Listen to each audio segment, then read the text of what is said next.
இது தாங்க பிரண்டை செடி. இது இதோட துவையல் சாப்பிட்டா மூட்டு வலி, உடல் சோர்வு, பித்த மயக்கம் அதெல்லாம் குணமாகும்னு சொல்லுவாங்க வயசானவங்க. இப்போலாம் யாரும் இதை ரொம்ப யூஸ் பண்ணுறதில்ல. வேலியிலெல்லாம் படர்ந்து இருக்கும். இதை வந்து இப்படி உரிச்சிங்கன்னா இந்த மாதிரி நார் வரும். இதை நல்லா எடுத்துட்டு சுத்தம் பண்ணிவிட்டு அலசிட்டு கொஞ்சோண்டு நல்லெண்ணெய் ஊற்றி இதை நல்லா வதக்கிக்கணுங்க. சுருளை வதக்கிட்டு அதுக்கப்புறம் கொஞ்சமாக அதில் புளி, ஒரே ஒரு பட்டை மிளகாய் போட்டு மிக்சிலையோ அம்மிலையோ அரைச்சிட்டு நல்ல சுடுசாதத்தில் ஒரு நல்லெண்ணெய் ஊற்றி இதையும் கொஞ்சம் ஃபஸ்ட்டு முன்னாடியே அது எல்லாம் சாப்பிட்ட பிறகு சாப்பிடக்கூடாது. இது தனியாக ஃபஸ்ட்டே நீங்கள் இந்த பிரண்டை போட்டு அந்த பிரண்டை துவையலை போட்டு சாப்பிட்றணும். சாப்பிட்டிங்கன்னா உங்களுக்கு உடம்புக்கும் நல்லது. யூஸ் பண்ணி பாருங்கள். இதெல்லாம் நாட்டு மருந்து சம்மந்தப்பட்டது. இதெல்லாம் நீங்கள் உடம்புல சேர்த்துக்கிறது ரொம்ப ரொம்ப நல்லது. மயக்கத்துக்குலாம் நல்லதுன்னு சொல்லுவாங்க. இது பித்த மயக்கத்துக்கு நல்லது பிரண்டை.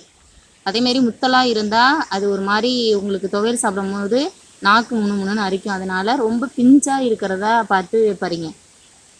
முத்தலாக இருந்துச்சுன்னா அது தெரியும், நல்லா மொத்தமாக இருக்கும். அதை நீங்கள் எடுக்கக்கூடாது. இதுமாரி பிஞ்சாக இருக்கணும் பார்த்து. அதே மாதிரி பார்த்து செஞ்சால் அது நல்லாயிருக்கும். சில பேர் பயந்துக்கிட்டு அரிக்குதுன்னு சாப்பிட மாட்டாங்க. நம்ம எடுத்து யூஸ் பண்ணுறது செடியை பொறுத்து இருக்குது.